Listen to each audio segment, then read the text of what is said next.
The ocean doesn't announce itself when it's about to turn violent. It just tightens, darkens, and starts taking measurements. Wind speed, hull strength, nerve, destroyers feel that shift before anyone else. They're fast, narrow, and restless by design, built to sprint ahead of fleets, screen carriers, and chase threats into ugly water. That same sharpness makes storms personal. When waves stack and the barometer drops, there's no mast to hide behind, just steel, procedures, and a crew listening to the ship talk back. History has a way of humbling confidence at sea. Forecasts fail, orders lag, and suddenly a warship is fighting something that doesn't care about rank, mission, or experience. Some storms bend ships, others nearly break them. A few change how the Navy thinks forever. This video is about the worst of those moments. 10 storms so extreme they pushed U.S. naval destroyers to the edge, and the crews who rode them out when turning back was no longer an option.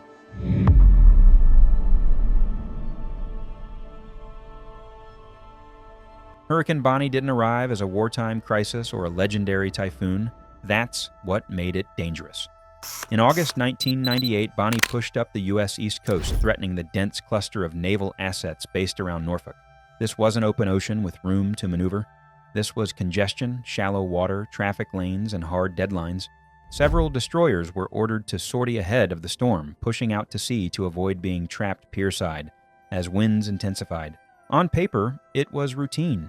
In practice, Bonnie turned the Atlantic approaches into a confused mess of wind-driven chop layered over long-period swell. As the hurricane strengthened, destroyers encountered heavy pitching and rolling almost immediately after clearing port. Seas built faster than forecast. Steering corrections became constant. Bridge teams fought to keep bows aligned into the waves while managing traffic separation and maintaining safe distance from other outbound ships doing the same thing. What made Bonnie particularly punishing was duration. This was not a quick punch and pass. Ships rode the storm for extended periods, burning fuel to hold safe headings while monitoring machinery stressed by continuous motion. Flight decks were unusable. Topsides were secured early. Sailors moved clipped in or not at all. For crews, the fear wasn't capsizing. It was attrition, a steering casualty, a propulsion hiccup, a fatigued watchstander missing a cue. In crowded coastal waters, even a brief loss of control could have cascading consequences. Bonnie passed, ships returned, damage was manageable, but the lesson stuck. Hurricanes don't need legendary wind speeds to threaten destroyers. Put them in the wrong place at the wrong time, with limited sea room, and the margin disappears just as fast.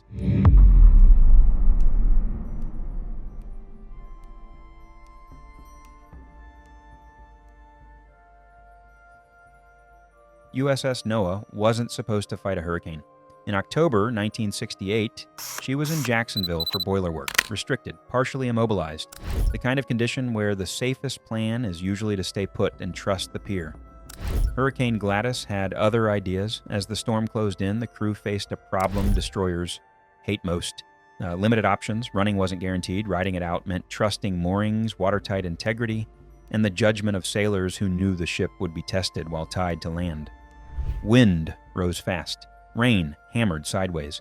The St. Johns River turned angry and confused. Every decision mattered. Lines were doubled and rechecked. Compartments were sealed. Non-essential movement stopped. Inside the ship, it felt less like a port visit and more like preparing for battle. The hull shuddered as gusts slammed into the superstructure. Each unfamiliar sound triggered a pause. Was that normal stress or something giving way? Gladys exposed a quiet truth about destroyers. They're designed to move. Take away that freedom and even moderate storms feel claustrophobic. You can't choose the angle to the waves. You can't outrun the worst gusts. You wait and manage consequences instead. Noah survived, but the lesson stuck. A destroyer's worst position in a storm isn't always at sea. Sometimes it's trapped between weather and concrete. Gladys tested patience and restraint. The next storm tested physics itself.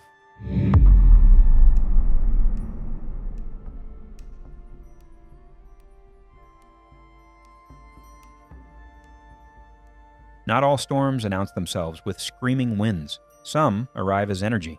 Long, rolling swells born hundreds of miles away, marching toward a destroyer with quiet persistence. Sailors call them deceptive. Engineers call them dangerous.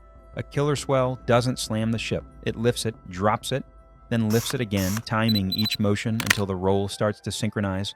That's when alarms go off in the back of experienced minds. Resonance. On a destroyer, synchronized roll is a warning sign. Each wave pushes the ship slightly further off-center. Recovery takes longer, loose objects become missiles, even secured equipment strains against lashings. Water that lands on deck doesn't drain cleanly. It shifts, adding weight exactly where you don't want it. The bridge responds with constant corrections. Heading changes by degrees, speed adjustments measured carefully to disrupt the swell's timing. Below decks, damage control teams move early, not because something has failed, but because if it does, response time will matter. The real danger is fatigue. Killer swells don't peak and pass. They persist for hours, sometimes days. Sleep becomes fragmented, balance disappears. Simple tasks require focus. Mistakes become easier to make and harder to catch. Destroyers survive these seas not by overpowering them, but by refusing to fall into the ocean's rhythm. It's a long, exhausting negotiation, and the ocean never blinks first. Now, imagine that same motion multiplied, organized, and wrapped around a rotating core.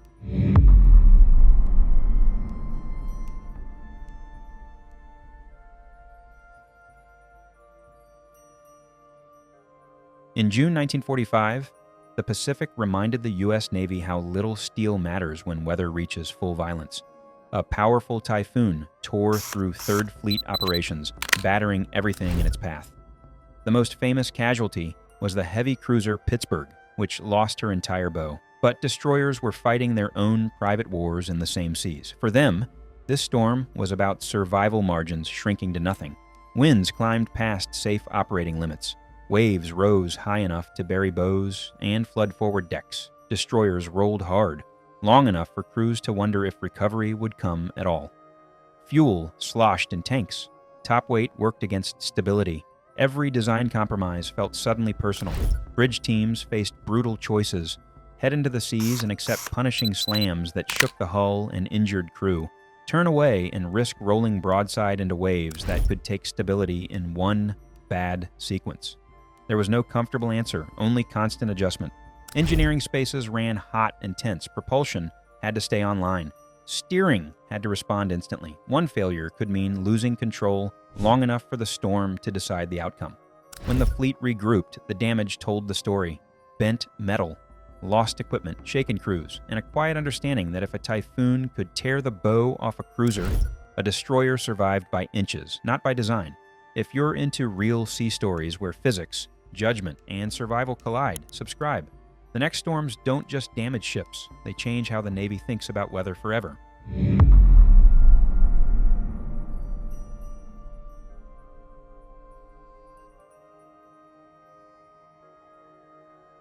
By the time Super Typhoon Karen reached the Western Pacific in November 1962, it was no longer just weather.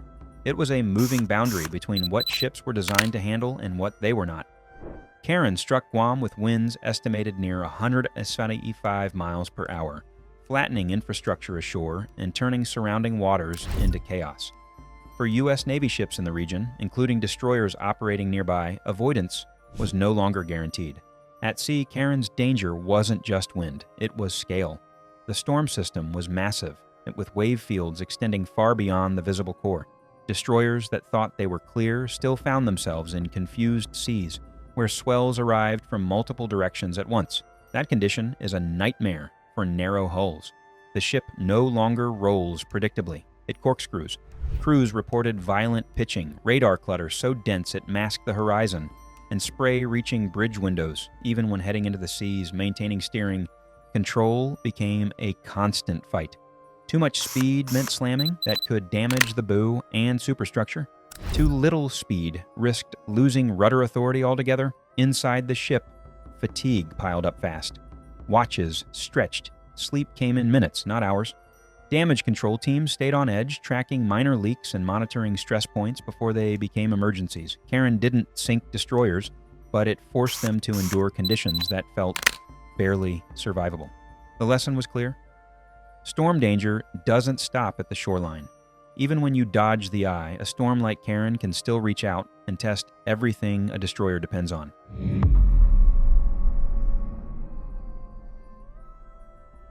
In September 1945, the war was technically over, but the Pacific was still lethal. Typhoon Ida, also known as the Makurazaki Typhoon, tore through southern Japan just as U.S. forces were beginning occupation operations. Destroyers found themselves in unfamiliar waters, operating near ports and anchorages instead of open sea, when Ida arrived with little mercy. For destroyers, proximity was the problem. There was less room to maneuver, less sea room to pick a safe heading, and far more risk of grounding or collision. As Ida's winds intensified, ships dragged anchors, snapped lines, and struggled to keep spacing in crowded anchorages. Some destroyers were forced to get underway into worsening seas simply to avoid slamming into other ships. Once clear, they faced steep, short-period waves that caused heavy rolling and constant green water over the decks. Equipment broke loose. Ventilation systems took on spray. Crews worked non-stop securing spaces that had never been intended to face. Typhoon conditions at anchor. Ida killed thousands ashore. At sea, destroyers survived largely through discipline and timing. Quick decisions to sortie, early watertight integrity measures, constant coordination between bridge and engineering. It was a reminder that storms don't respect ceasefires and that post-war didn't mean safe. Ida proved storms don't care if the fighting is over. The next one arrived where fighting had already destroyed everything else.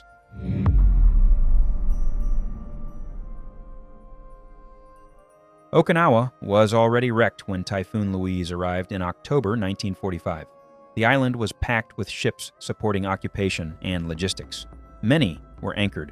Some were damaged. None were prepared for what followed. Louise hit with extreme winds and towering seas that turned Okinawa's anchorages into traps. Destroyers struggled immediately. Anchors dragged. Mooring lines snapped like thread. Ships began drifting, dangerously close to one another and toward shore. For destroyer crews, this storm became a race against collisions rather than capsizing. Some ships attempted emergency sorties, fighting their way out of crowded anchorages in zero visibility. Others stayed put and prayed their ground tackle held. Waves smashed into hulls from unpredictable angles, causing violent rolling and flooding through compromised fittings. Damage reports piled up. Ships grounded. Smaller vessels capsized. Even those that survived were left battered with bent superstructures, damaged sensors, and exhausted crews. Louise demonstrated a brutal truth. The most dangerous place for a destroyer in a storm might be where ships gather, not where they scatter. The Navy would later study Louise closely, changing anchorage procedures and storm preparation rules worldwide. Louise was in chaos among many ships. The next storm was chaos imposed on an entire fleet at once.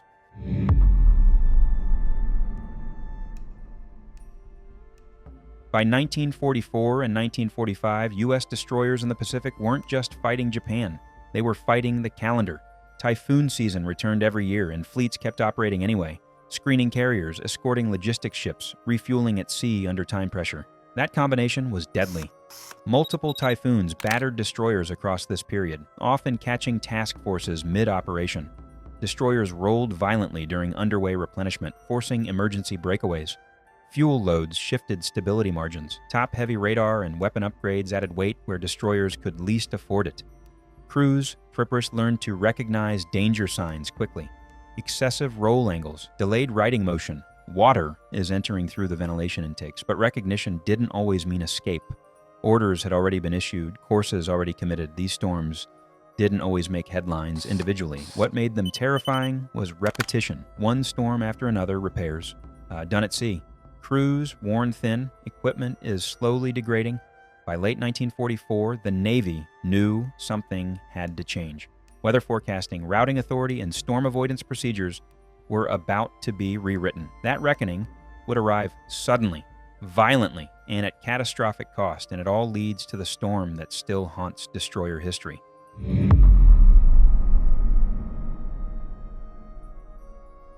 By December 1944, the U.S. Navy knew typhoons were a threat. Ships had already been battered earlier in the war. Reports existed. Lessons had been written, at least on paper.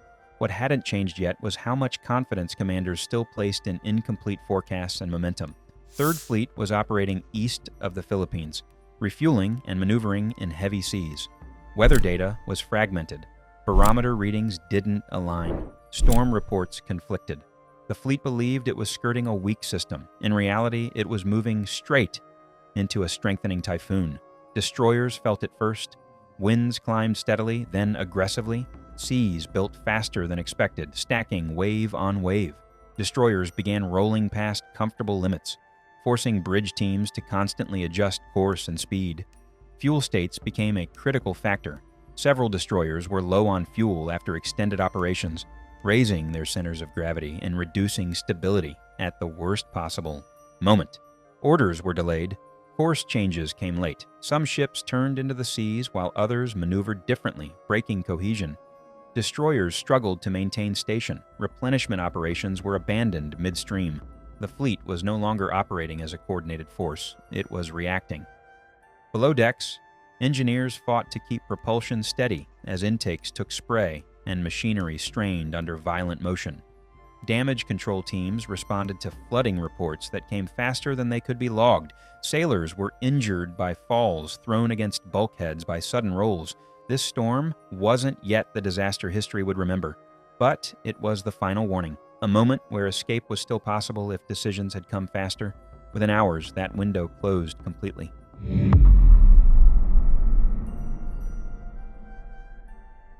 Typhoon Cobra remains the most devastating storm encounter in U.S. Navy history, and for destroyers, it was an outright catastrophe. On December 18, 1944, 3rd Fleet sailed directly into the core of a powerful Pacific typhoon. Winds exceeded 120 knots. Waves rose higher than destroyer masts. Visibility vanished. 3 destroyers never made it out. USS Hull, USS Spence, and USS Monaghan capsized and sank. Nearly 800 sailors died, not from enemy fire, but from physics overpowering design margins. Low fuel levels raised stability risks. Top-heavy configurations worsened roll. Once each ship exceeded its critical roll angle, recovery was impossible. Surviving destroyers came frighteningly close to the same fate. Some rolled beyond 60 degrees before clawing back upright. Others lost propulsion temporarily, drifting broadside in seas capable of finishing the job in minutes. Sailors described the sensation of the ship hesitating before righting itself, a pause that felt like the ocean deciding whether to let them live. Rescue efforts were nearly impossible. Waves smashed lifeboats. Men in the water vanished between swells. Destroyers that survived spent hours plucking survivors from seas that killed as efficiently as any weapon. The aftermath reshaped the Navy. Investigations followed, command decisions were scrutinized, weather forecasting became centralized, fuel management rules were rewritten, storm avoidance authority was formalized. Cobra forced the Navy to admit a hard truth. Courage and experience mean nothing if the ocean is given the advantage. Destroyers didn't just survive Typhoon Cobra, they paid for it, and the cost changed everything. Storms don't care about flags, missions, or experience. They test steel, judgment, and timing all at once. Every destroyer that survives carries those lessons forward because at sea, the next storm is never history. It's already forming somewhere beyond the horizon.